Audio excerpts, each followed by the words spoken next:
They laughed at me in the very house I bought. They raised their glasses and toasted to those who contribute twice, while I sat there, invisible, uninvited. I didn't argue. I didn't cry. I just smiled. Because the next morning, I brought my lawyer to their table. The scent of roasted turkey and maple glaze floated through the glass doors of the lake house, but the warmth never reached the doorway, where Evelyn Moore, 76, stood clutching her beige coat. Inside, laughter shimmered like crystal, bright, sharp, and selective. "Mom." "You made it," Daniel called from across the living room without rising from the couch. The football game glowed blue across his face. Tara appeared beside him, her smile stretched a little too wide. "We didn't think you'd actually drive all the way, Mrs. Moore. Roads must have been tricky for that old Camry." Evelyn smiled faintly. "She still runs." They barely moved to take her coat, so she laid it across a chair herself. 12 places were set at the dining table. Gold napkins, crystal goblets, a centerpiece of fake autumn leaves. But her seat wasn't among them. A folding chair waited in the corner, draped with a throw blanket like an afterthought. "You can sit there," Mom Daniel said, nodding without looking. Evelyn nodded back, quiet. Outside, the late November sky dimmed into violet over Lady Bird Lake, but inside conversation sparkled without her. The kids scrolled on their phones. Tara's friends compared wine labels. Someone joked about old-fashioned folks who don't bring a dish but expect one. Laughter rippled. Evelyn reached for the gravy ladle to help, but Tara intercepted sweetly. No, relax. We've got it." Her hands froze midair. She smiled small and steady the way women do when they realize kindness has expired. The smell of cinnamon butter rolled through the air thick and false. And for the first time in 30 Thanksgivings, Evelyn wondered if being silent had simply made her invisible. The dining room glowed like a magazine cover. Amber candles polished cutlery laughter, timed to the rhythm of privilege. Evelyn sat at her folding chair slightly apart, her shadow bent on the wall like an afterthought. Every sound felt rehearsed. "All right, everyone," Tara said, standing with her glass of Pinot. "A toast to family and to everyone who actually contributes." The words slid out smooth, coated in honey, but landed like glass. Daniel chuckled, eyes on the turkey he'd carved. The guests echoed with forced cheer. Only Ruby 16 glanced toward Evelyn, her lips pressed tight, her gaze saying what no one else would. "I saw that." Evelyn lifted her water glass halfway, then lowered it. No one noticed. Tara continued, smiling through her teeth. "This year has been amazing. The remodel, Daniel's promotion, the kids' scholarships. It all came from hard work and well pulling your own weight." Evelyn's hands tightened around the napkin on her lap. She remembered the property tax bill she'd paid last April because Daniel had been too busy. She remembered the roof she'd quietly repaired after last year's hailstorm. Her silence had always been a gift. Tonight it felt like shackles. Someone laughed about old folks who just show up for pie. The laughter rolled like thunder over china plates. Evelyn smiled, that quiet, practiced smile that hides a lifetime of swallowed words. From the kitchen window, she caught a glimpse of the lake glimmering under moonlight, calm, patient waiting. She lifted her water glass again, not to join their toast, but to make one of her own silent, invisible to dignity. "May it find me before next Thanksgiving." The dinner stretched on like a polite performance that no one enjoyed. Forks clinked. Conversation floated above Evelyn like music through a ceiling. When plates began to empty, she quietly rose to gather them. "Oh, don't worry about that," Tara said, her tone sugar-dipped. "You're our guest." But no one else moved. The dishes stacked higher in front of her, half-scraped gravy and crumbs of pie, the weight of courtesy gone stale. Evelyn smiled faintly. "I don't mind." Her fingers trembled slightly as she reached for a porcelain dish, one she'd bought 30 years ago when she and her late husband still owned this very house. Tara's manicured hand slid over the rim. Careful. It's fragile. I know, Evelyn said softly. It's mine. Tara froze, pretending not to hear. Daniel turned the TV volume up football again. Ruby looked up from her phone, eyes flicking between them. Something in her chest shifted, like she just understood an adult secret. Evelyn washed dishes in silence. The sound of running water filled the space where family should have been. Behind her, laughter resumed louder this time, as if to drown her out. The clock ticked. Steam fogged the kitchen window, blurring her reflection, until even she looked like a ghost. Under that dim yellow light, Evelyn whispered almost to herself, "You don't have to scream to be erased. You just have to keep being kind." She dried her hands, hung the towel perfectly straight, and left the sink shining proof that even invisible people could leave things spotless. The road home shimmered with leftover rain, each streetlight bending across the windshield like blurred memories. Evelyn kept her hands steady on the wheel of the old Camry. The hum of the engine was the only voice that didn't talk down to her. Downtown Austin glowed behind her neon signs flickering over the river. Ahead, the bridge arched into darkness. The night air felt colder than it should have in Texas. She drove in silence, the echo of Tara's laughter replaying to everyone who actually contributes.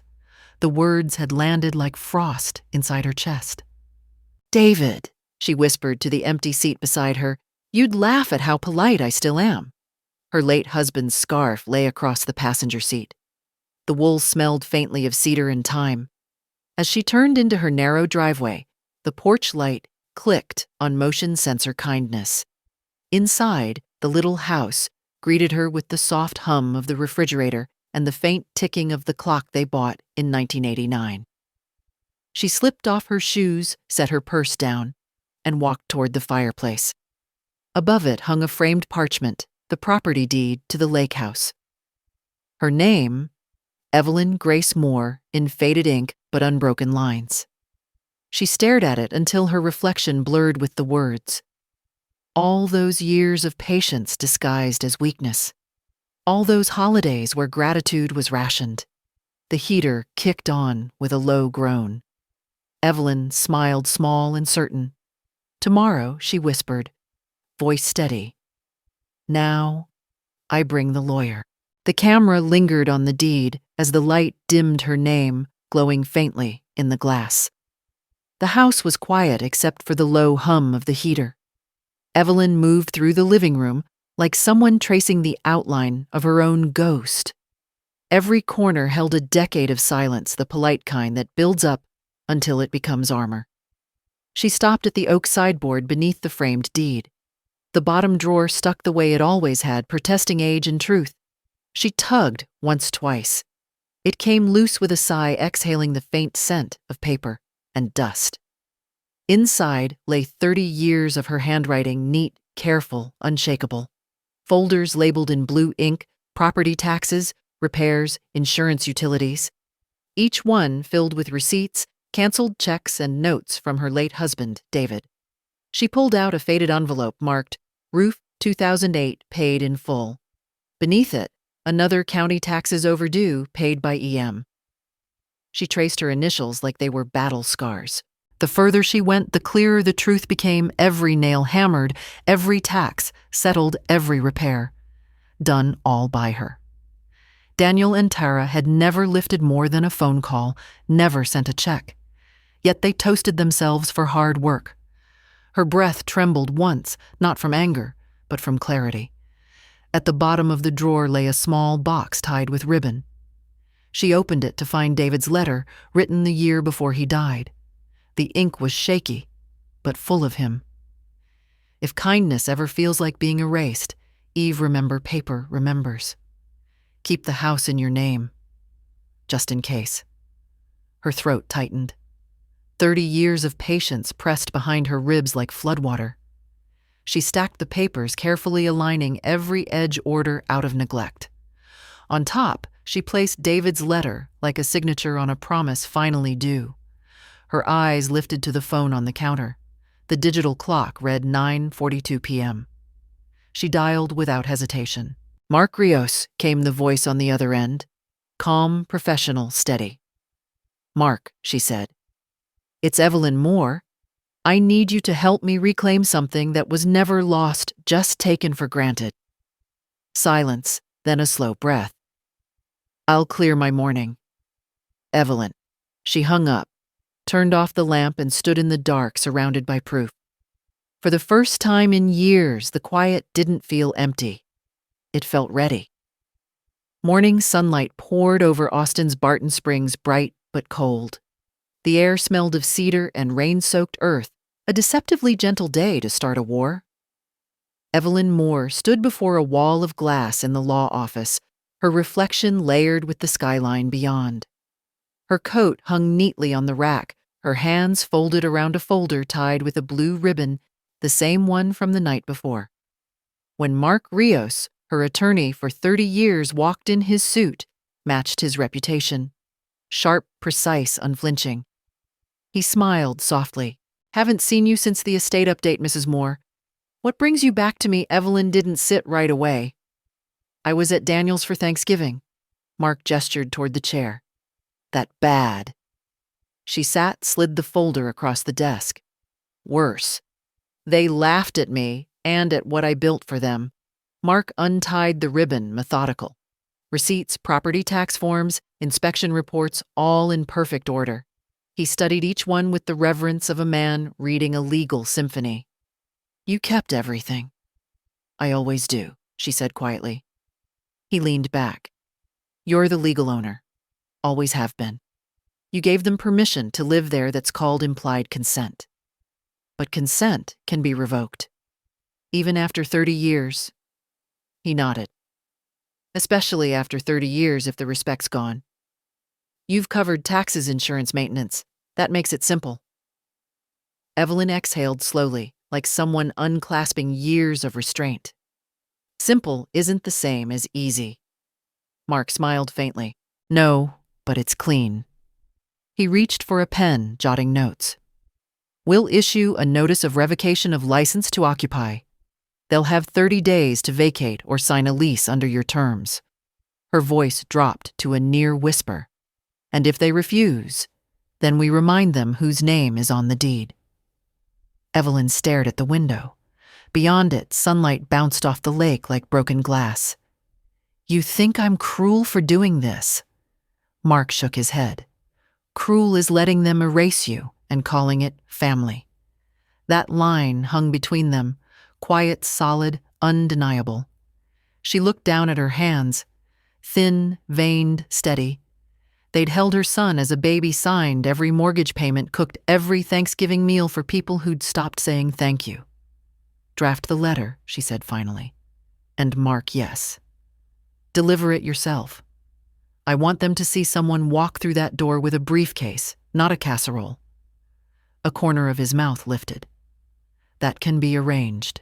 He began typing, and the rhythmic tapping of keys filled the room's sharp final, like the ticking of a clock that had just started again after years of silence. Evelyn stood, walked to the window. Outside, the water glimmered, silver wind brushing ripples across its calm face. For a moment, her reflection merged with the sunlight. Soft hair, proud posture, a woman finally done. Being small. Tomorrow, she murmured, they'll learn whose roof they live under. Mark looked up. "Would you like me there at 10? "Yes. And bring 2 copies. I want them to sign one in front of me." He nodded. "Understood." Evelyn smiled faintly. "It's been a long time since anyone looked me in the eye with respect. Tomorrow they'll have no choice." As she turned to leave, the glass door closed behind her with a hush.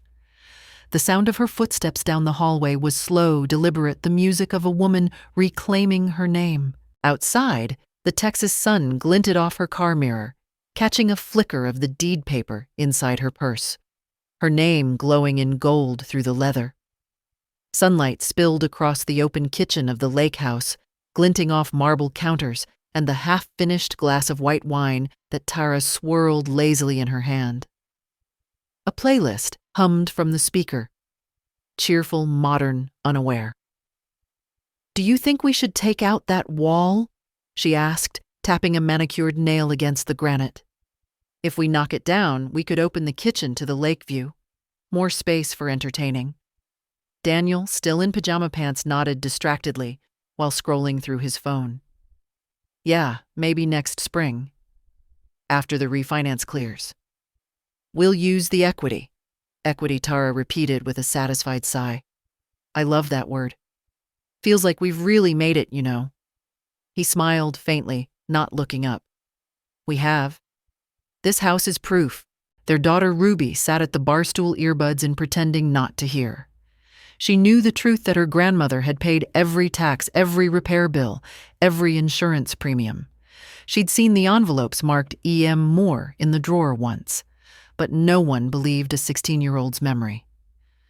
Tara set her wine down, admiring her reflection in the glossy window.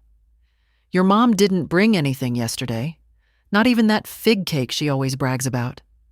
Maybe she's finally learning to relax." Daniel chuckled. "Yeah, maybe she's realizing it's time to pass things on." Ruby's eyes flicked up from her phone, sharp for a moment. "Pass what on the house?" Tara said lightly, already turning away. Outside, the wind rustled through the pecan trees, brushing the lake's surface into small, nervous ripples. Somewhere downtown, Evelyn Moore was signing a legal document that would make every word they just spoke irrelevant. The sky over Austin bled orange as evening folded across the lake.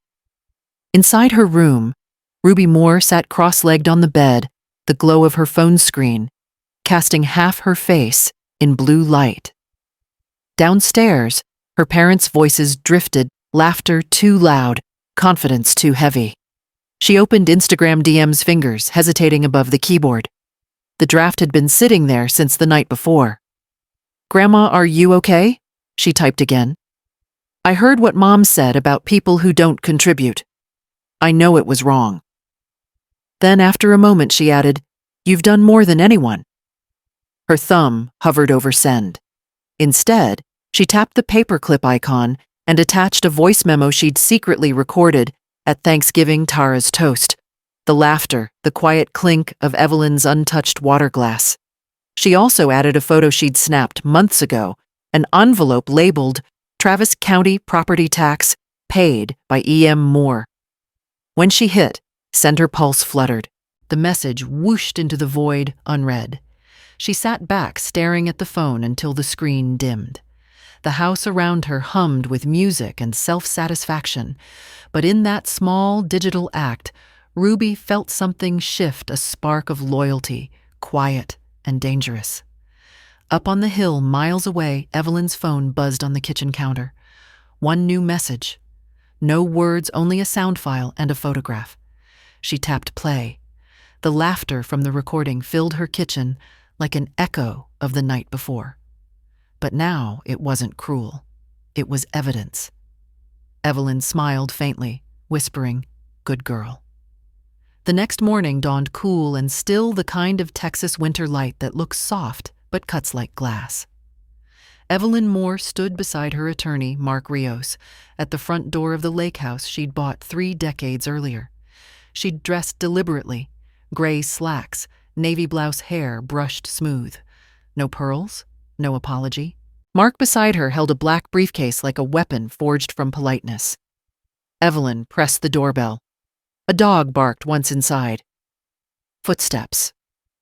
Then Tara appeared, wearing an oversized sweatshirt and the tired smugness of someone who'd never been challenged in her own home. "Mrs. Moore?" She blinked. "Everything okay?" "Good morning, Tara." Evelyn's voice was gentle, even pleasant.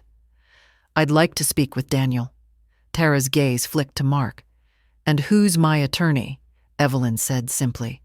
The silence that followed was microscopic but seismic. Tara's smile faltered before instinct snapped it back in place.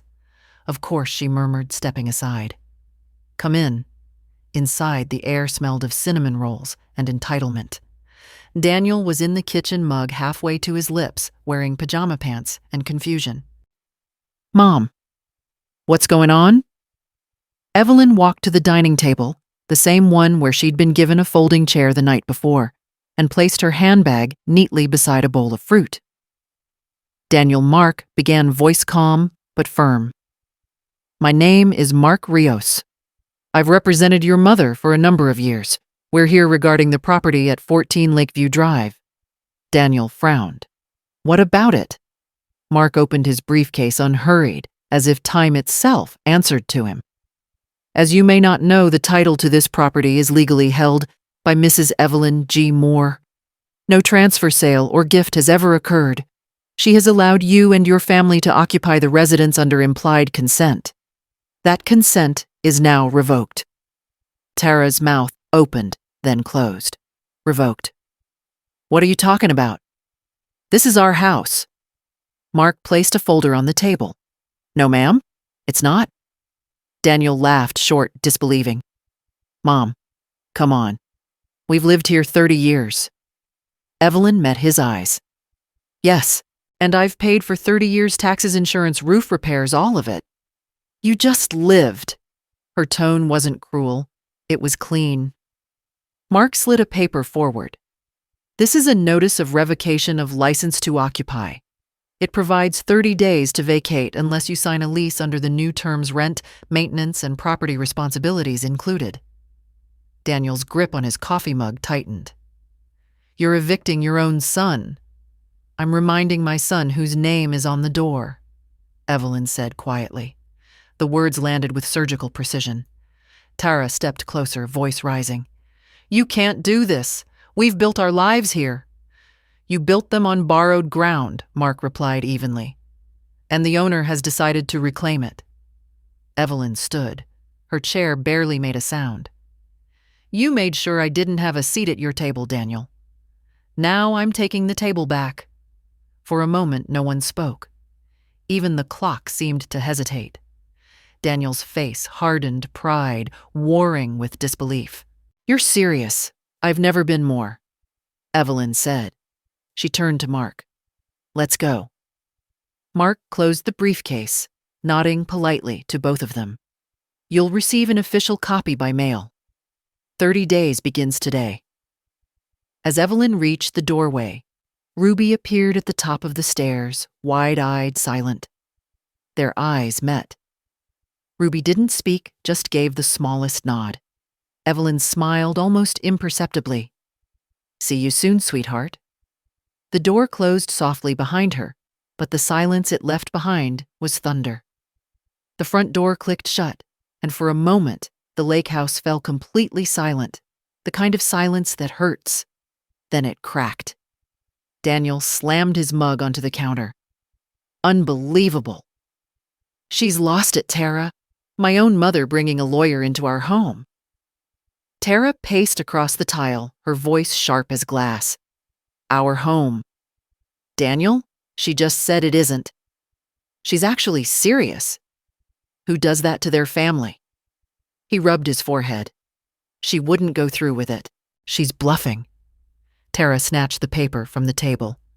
A notice of revocation isn't a bluff. Do you even read legal language? This says 30 days. Her tone cracked on the number like the first sound of fear under anger. Daniel stared out the window at the lake, calm, glittering, indifferent. I've put years into this place. No, Tara shot back. She did. You just watched. That truth slipped out before she could stop it. He turned to her eyes, hard. Whose side are you on? Whichever one keeps us in this house. Upstairs, Ruby sat on her bed, the muffled shouting below, mixing with the quiet tap of her phone. She'd opened the camera app and zoomed in on the paper Mark had left behind. Notice of revocation of license to occupy. She took a picture and emailed it to herself, a backup for later. Below, Daniel's voice cracked. She's trying to humiliate me. Ruby listened to the words echo through the floorboards. For the first time, she didn't feel sorry for him. She felt sorry for her grandmother, and quietly proud. Because humiliation had just changed sides. By the time Evelyn reached the car, the winter sun had sunk behind the pecan trees, bleeding gold through their branches. She opened the driver's door but didn't start the engine. Her hands rested on the steering wheel. Steady calm, but trembling, somewhere deeper. The front door creaked open behind her. Light spilled onto the porch. Grandma. It was Ruby, barefoot on the wooden steps, clutching something in her small hands, the knitted scarf Evelyn had given her years ago, the one she'd never seen Ruby wear. Evelyn stepped out, meeting her halfway. The girl's eyes glistened with apology and courage all at once.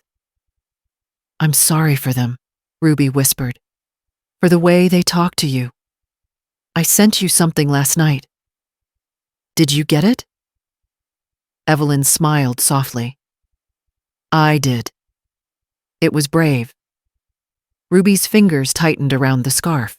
"You always said it keeps you warm when the world turns cold. You should have it back now." Evelyn took the scarf gently, the yarn rough but comforting between her fingers. "No, sweetheart. You keep it. It'll remind you what truth feels like." For a moment, neither spoke. Only the faint hum of the lake wind filled the space between generations. Ruby blinked away tears. "They're yelling inside." "I know," Evelyn said. "Let them." She brushed a strand of hair from the girl's face. "You see things clearly, Ruby. Don't ever let them teach you to look away." The girl nodded. Evelyn watched her run back to the porch, a flash of innocence in a house built on entitlement. When Evelyn finally started the car, the reflection of the lake caught her eyes trembling, then still. The scarf lay folded beside her, glowing in the dashboard light like a promise kept. That night, the phone started ringing before the tea even cooled.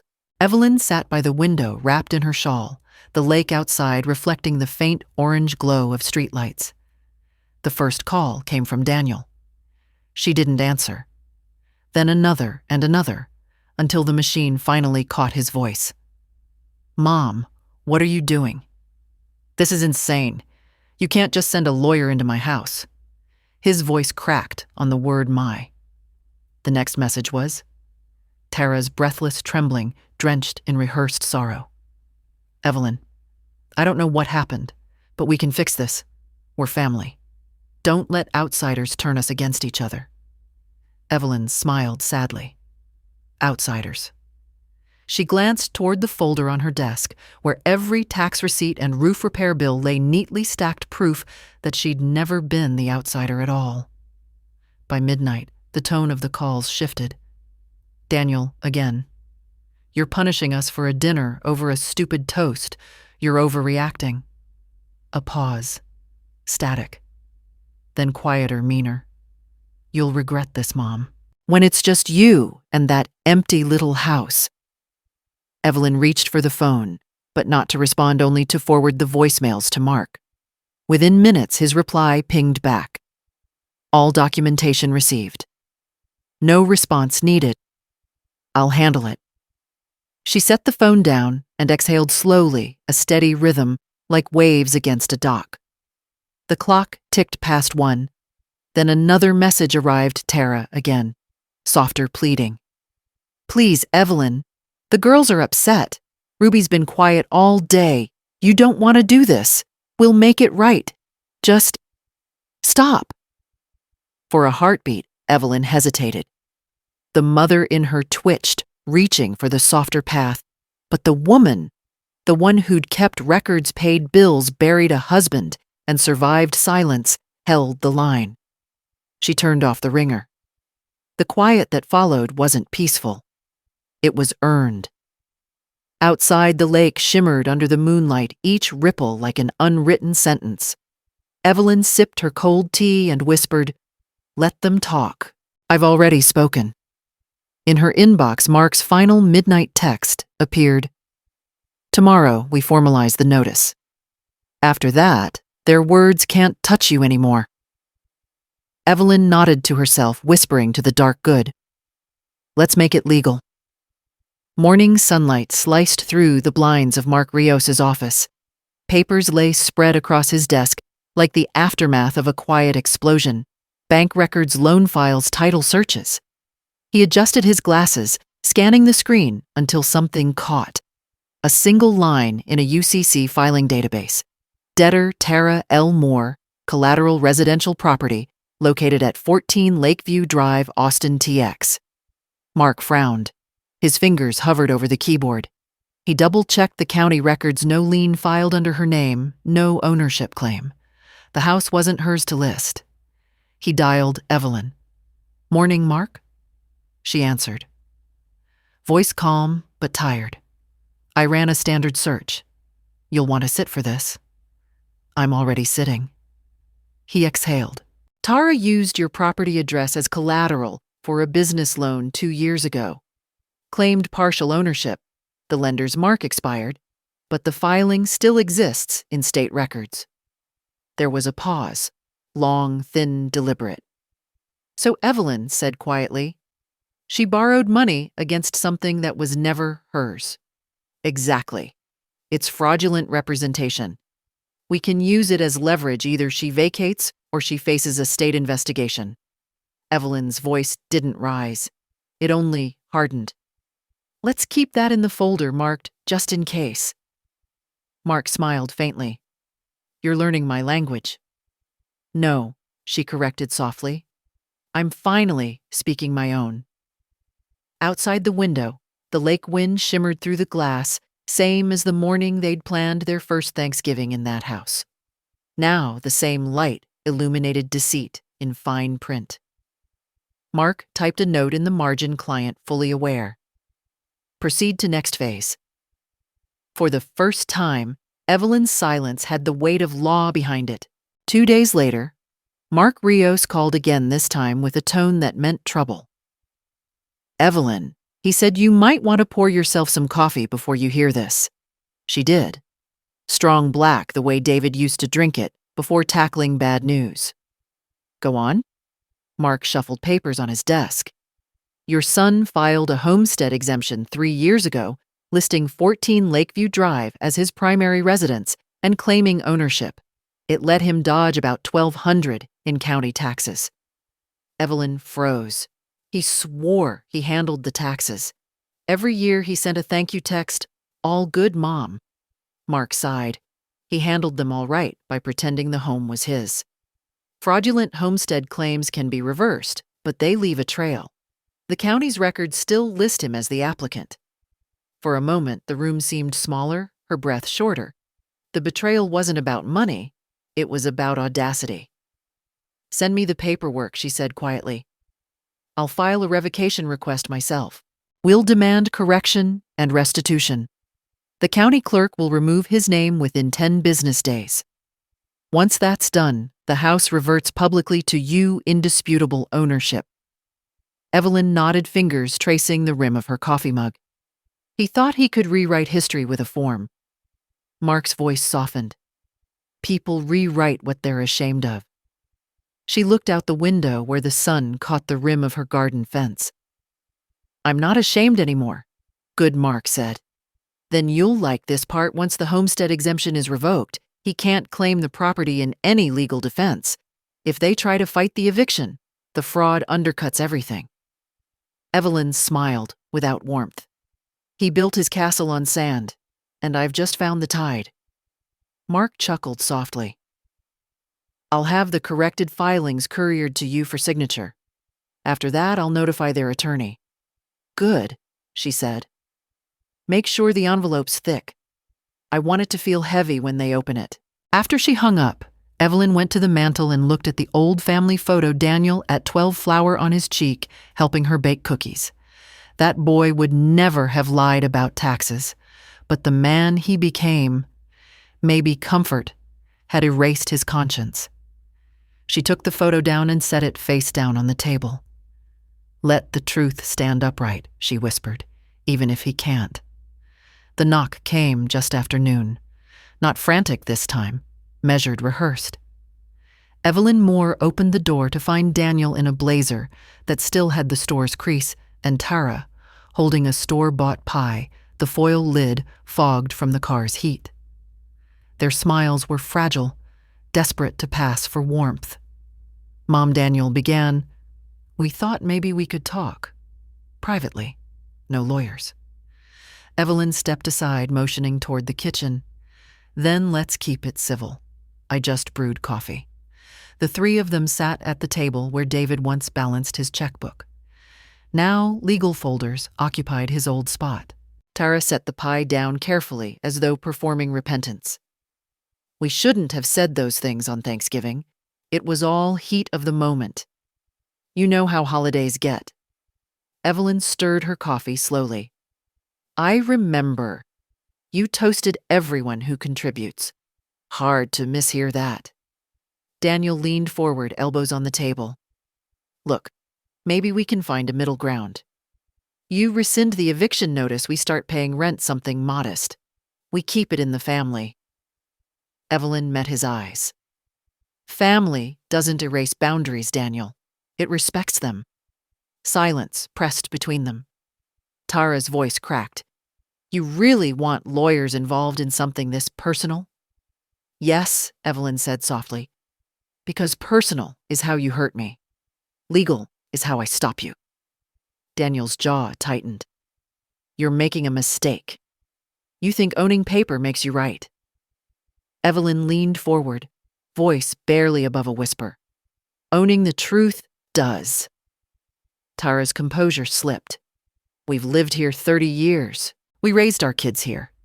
And I paid for every year you did," Evelyn replied. "Now you'll start paying too, or you'll leave." For a moment, Daniel's bravado cracked. He looked smaller, like the boy she'd once scolded for breaking a neighbor's window and blaming someone else. He opened his mouth, closed it again, then muttered, "We'll think about it." Evelyn nodded. "Do that. I'll wait for your lawyer's call."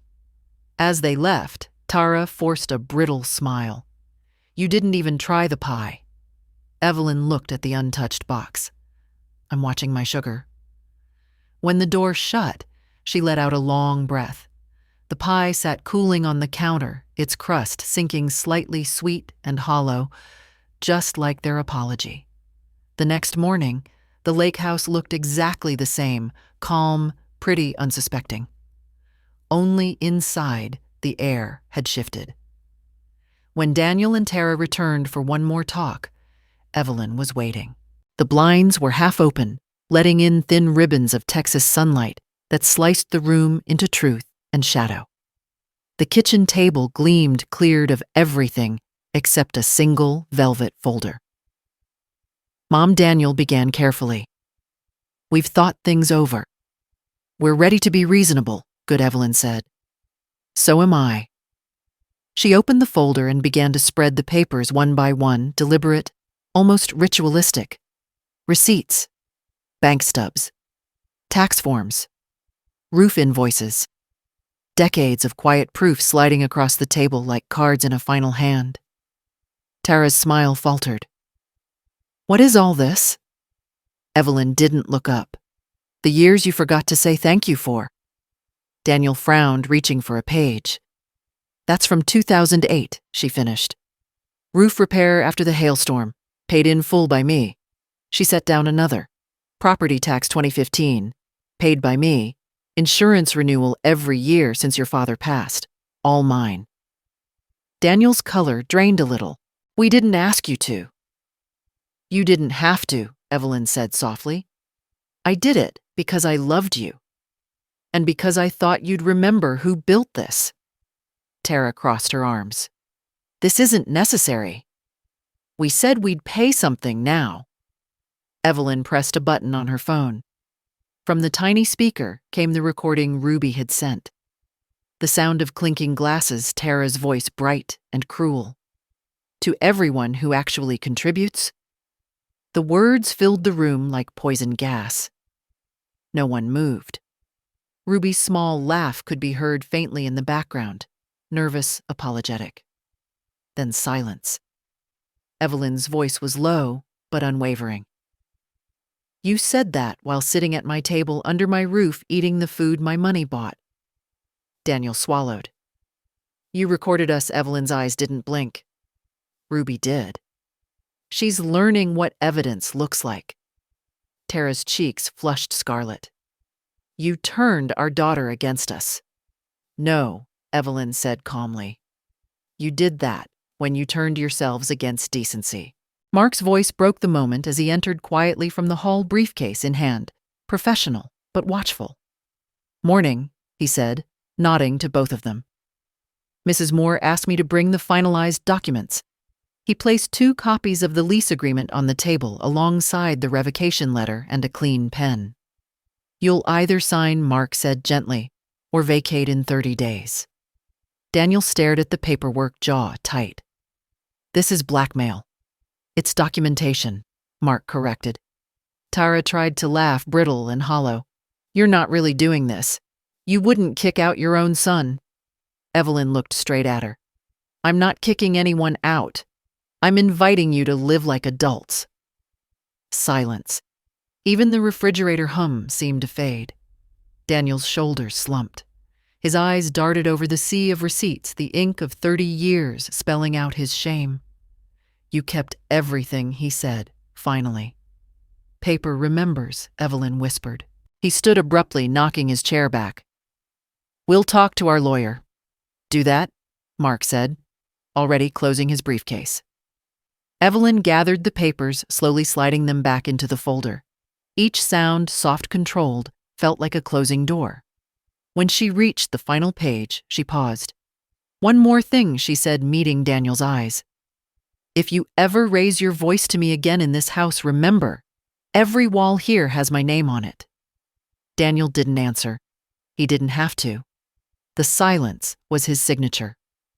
The lake shimmered outside silver and indifferent as Mark Rios packed his briefcase again. His voice was calm, every word measured like a courtroom clock. Here's where we stand, he said, looking between Daniel and Tara. 2 clear options. 1. He held up a single finger.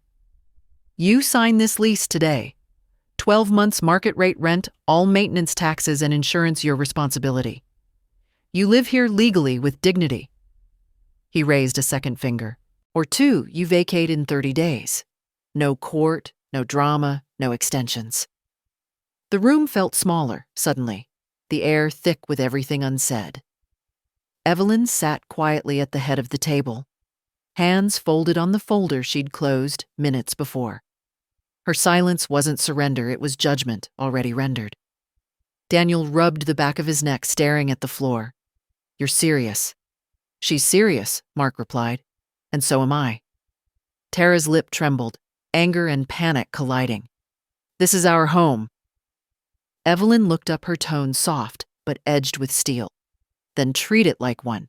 Pay for it, respect it, or walk away. For a moment, no one breathed. Even the faint hum of the refrigerator seemed to wait. Daniel's voice dropped. You really want lawyers between us? Evelyn finally stood. No, Daniel. You put lawyers between us when you stopped listening to decency. Mark closed his folder. We'll need your decision by end of day. They left in silence, Tara clutching the unsigned lease, Daniel's jaw locked tight. When the door shut, Evelyn exhaled slowly. She looked out at the lake, bright, unbothered, endless, and whispered, 2 options, and both of them end with me free. Evening fell heavy over the lake, tinting the water copper and gold. Evelyn Moore sat in her kitchen with the window cracked open, letting the cold air in. The scent of pine drifted through as she poured herself tea, steady hands, steady mind. The knock came at 7:42 p.m., sharp, deliberate, the kind of knock that carried unfinished business. She opened the door. Daniel stood alone on the porch, his face pale, jaw clenched, eyes storm dark. Mom, he said, voice tight. We need to talk, now! Evelyn stepped aside without a word. Inside, he didn't sit. He paced once, twice, then turned sharply toward her. You're really going through with this. After everything, you'd rather see me homeless than just let it go. She set her cup down carefully. You're not homeless. Daniel, you're just accountable. He laughed bitterly. You call this accountability? You're destroying our family? Tara's barely holding it together. The girls are confused. Confused? Evelyn interrupted softly, because their parents built their lives on a lie. Daniel's nostrils flared. Don't you dare drag my daughters into this. I'm not, she said calmly. You already did the moment you used my name to build your comfort and forgot who gave it to you. He stopped pacing. His voice dropped low, dangerous. If you do this, you won't see them again. Ruby Mason, none of them. Tara won't allow it. The words landed like stones on a frozen pond, sharp echoing, but failing to break the surface. Evelyn tilted her head slightly. You're threatening me with silence. After 30 years of me living inside yours? He blinked, thrown off balance. I kept quiet when you ignored me at Christmas, she continued. When you signed your name on tax forms, I paid. When your wife mocked me at my own table. Don't think I'm afraid of quiet Daniel. I've survived worse kinds. Daniel's voice cracked. I'm trying to protect my family. Evelyn's gaze didn't waver. Then start by protecting it from yourself. He stood there, trembling anger bleeding into confusion. You raised me to respect family, to forgive. I raised you to respect people, she said gently. Family is just what you call the ones who deserve it. The clock on the wall ticked once, twice. The silence between them grew taut, almost humming. Daniel looked around the room, the photo frames, the soft lamp, the steadiness of a woman he suddenly couldn't intimidate. His voice dropped quieter now. You'll regret this. Dying alone in that old house. Evelyn took a single step closer. Her eyes softened, but her tone stayed iron. You already left me alone, Daniel. The day you stopped seeing me as real. He looked away, blinking fast. You don't mean that. I do, she said. But I also mean this. I love you. And loving someone doesn't mean letting them live a lie. Daniel's throat bobbed. You'd rather be right than be loved. No, Evelyn whispered. I'd rather be respected. Love without respect is just manipulation. He said nothing, just turned open the door and stood in the threshold for a moment, like a man who'd run out of words but still wanted to win. Evelyn spoke softly behind him. Tell Tara she doesn't need to worry about hiding from the truth. It has her address. He froze, then left without closing the door. Evelyn crossed the room, shut it herself, and leaned against the frame. Her breath trembled once, not from weakness, but release. Outside, the lake shimmered with reflected porch light, endless and steady. For the first time, she felt the same.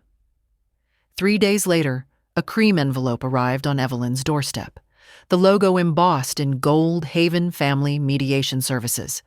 She smiled faintly before even opening it. Of course, she thought. When people lose power, they rebrand their control as compromise. Inside, the letter was syrupy in tone. Our role is to help families preserve relationships while resolving misunderstandings. At the bottom, a signature in elegant cursive, Rachel T. Owens, mediator. Evelyn read it once, then again, letting each gentle phrase wash over her like warm fog. She poured herself coffee, dialed Mark Rios, and set the letter on the table. They want mediation, she said. Mark's chuckle was soft but sharp. Predictable. They're hoping sentiment will fix what paperwork broke. Evelyn sipped her coffee. Should I accept only if you want to give them time to stall? Mark replied, They can't undo what's filed. The lease and revocation are airtight. Evelyn considered that. Then her smile deepened, small, deliberate. Let's answer politely. She dictated slowly, her words clean as glass. Dear Ms. Owens, I appreciate your offer. However, the matter you describe is not a misunderstanding but a correction. Relationships may be repaired when honesty is restored, not before. With respect, Evelyn G. Moore. Mark's voice held quiet admiration. Perfect. That'll sting without drawing blood. Good, Evelyn said. folding the letter neatly. I'm done bleeding for free. She sealed the envelope, placed it by the door for pickup, and glanced out at the lake. The water gleamed under morning sun, calm wide hers. For the first time, the world was using her language boundaries written in ink. The legal meeting was set for a Friday morning, 10 a.m. sharp. Cold light flooded the conference room of Rios and Clark LLP, turning the glass walls into mirrors. Evelyn Moore sat straight-backed at one end of the long mahogany table, her calm almost regal. Across from her, Daniel arrived in a wrinkled blazer, eyes hollow from sleepless nights. Tara followed, subdued, her usual confidence cracked. Their lawyer trailed behind briefcase clutched like a shield. Mark Rios greeted them courteously, motioning toward the stack of documents already laid out.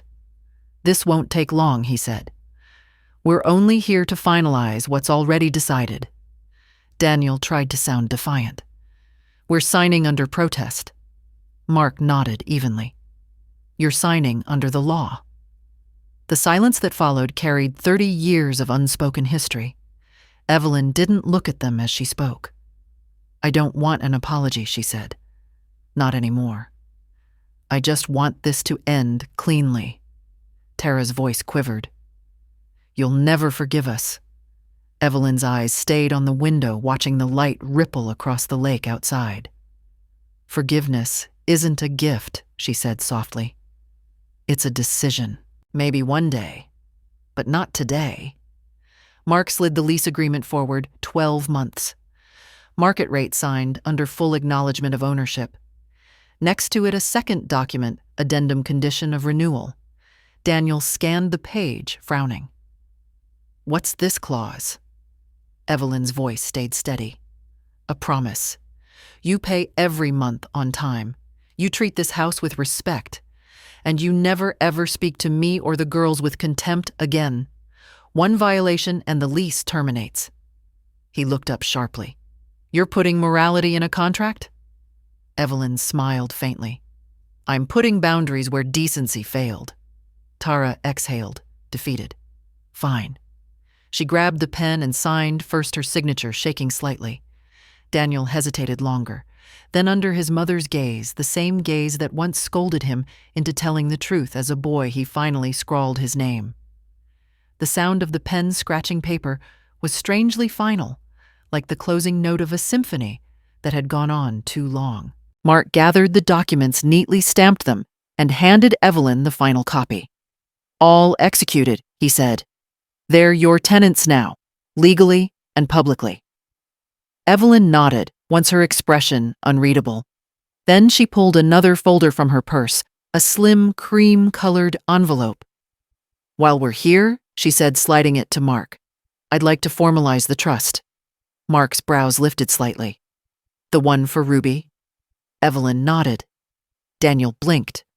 "What trust?" Evelyn finally turned to face him. "This house will go to Ruby when I'm gone. Not you. Not Tara. Her." Tara's jaw dropped. "You can't. I can." Evelyn interrupted softly. "And I already did. She's the only one who's ever acted like this family still meant something." Daniel slumped back, speechless. The color drained from his face. "You've disinherited your own son." Evelyn looked at him gently. "No, Daniel. You disinherited yourself." For a long moment, no one moved. The ticking of the conference room clock filled the air, slow and final. Then Evelyn rose. "Thank you, Mark," she said, extending her hand. "You've helped me turn pain into paperwork." Mark smiled. "That's the best kind of closure." As she walked toward the glass doors, the winter light haloed her silver hair. Behind her, Daniel sat motionless, staring at the papers, his mother's name above his own forever. Outside, Evelyn paused by the lake. The water shimmered, endless and free. She whispered to the reflection, "For her it'll be a home again, not a trophy." And for the first time in 30 years, she walked away from that address lighter than she'd arrived. The morning sun rose pale over the lake, tinting the surface with gold.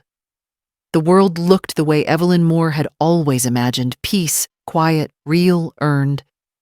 She sat at her kitchen table with a cup of tea gone cold, a soft cardigan draped around her shoulders. Before her lay a single sheet of thick stationery embossed with her initials EGM.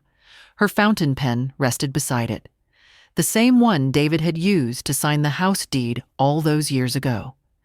She began to write.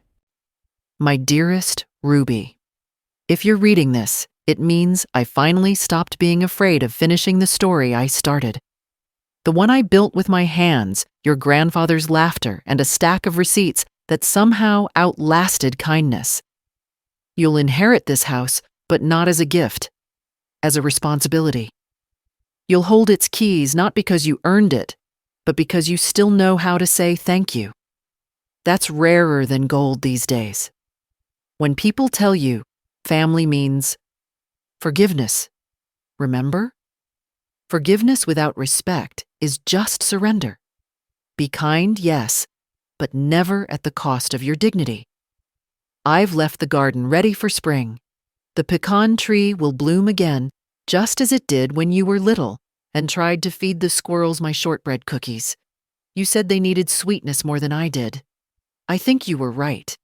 You once asked why I keep everything: receipts, old ledgers, even broken teacups. I suppose I was terrified of being forgotten in my own house. But then you saw me. You really saw me. And that changed everything. If one day you feel small or invisible, open the drawer beside the fireplace. You'll find the old folder labeled House.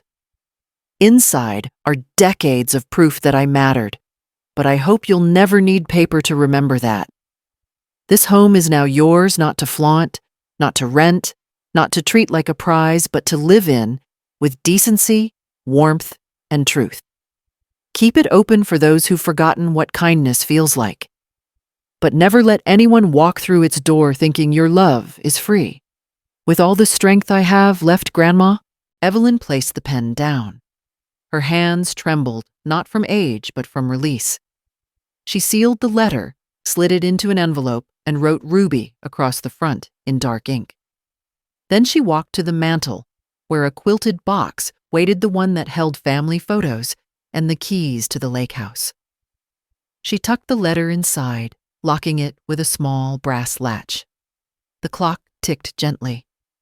Outside, the light grew stronger, catching in the window until the room glowed honey gold. Evelyn stood by the window for a long time, watching the water move, patient, infinite.